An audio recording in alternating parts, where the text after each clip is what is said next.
So because we need something different, we got to do something different. If you want different, you got to do different. All right. So with that being said, let me pull out Dr. Claude Anderson's book. We've been reading his book, The Black History Reader. We're almost done. We've been reading his book for over a year. So shout out to all of us and all of you who've been consistent with this.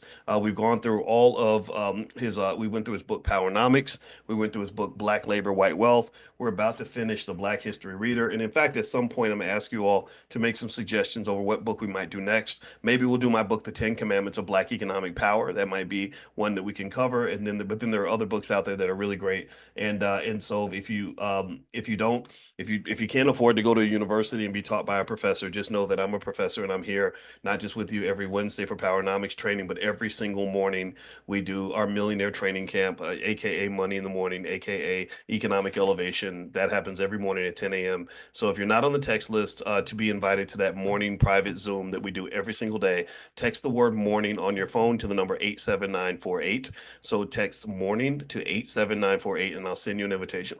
All right, so let's talk about the Black church. And let's discuss the Black church's role in slavery and just how the church unfortunately played a part in making us into what we are, good and bad, right? And it's not pretty. All of it's not pretty, but the thing about the church that makes it complex to me is that the church, if you see it right, if you understand economics, you'll understand that churches, every single church in America that has more than say 50 or 100 members is a very wealthy church. Like every single church that has over more than say 50 members is a multi-million dollar asset. And why do I say that?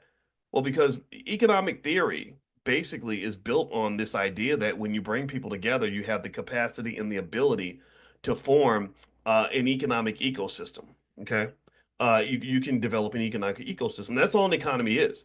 It's just sort of taking money and almost like putting it in a washing machine where the money's just swirling around, right? Like where I get the money, I pass it to you, you pass it to him, he passes it to her. So the dollar bills get used a lot. The amount of money in circulation is typically far less than the total economic value of what's happening in that economy. So all an economy kind of is it's like the way a dryer operates and it spins everything around. Your money's spinning, and the more it spins, the faster the dryer spins, the more energy there is. So the more the money spins in an ecosystem, and the more you're trained to do the hot potato thing and pass it around, the stronger your economy becomes.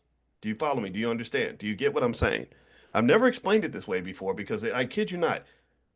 I finished my doctorate 22 years ago. Um, and I've been teaching since 1993. I taught at Indiana University. That's where I taught my first science class. Every single time I think about Black economics, I see it in a different way. To this day, I kid you not. Every single, and literally just seeing it as a washing machine or as a dryer. That's the first time I've ever described it that way because because that's what an economy is. That's what an economic ecosystem is. So if you want me to explain to you, and I want to say this because I don't want anybody to think I'm here bashing the Black church. I'm gonna bash it a little bit because some of that stuff y'all do, some of the shenanigans need to be bashed. Let's just be clear. Some of y'all are flat out embarrassing the earth with your behavior. Some of y'all buffooning, cooning, sleeping with children, doing all kinds of shenanigans and I'm sorry, you really should be careful about getting involved in politics because politicians are the devil. And in my opinion, Democrat or Republican, when you get into that Democrat Republican stuff, you end up the Bible's over here and you're walking over there because some politician put some money in your pocket. I'm not a fan of any of that. I'm gonna just be honest with you, and it's right or left. So we I'm gonna be honest about that. But for the sake of honesty, I think that we must also speak about the enormous economic potential that exists within every single church in this country. Everybody that's running a church, everybody who's a deacon in the church, anybody who's on a church board, share this video.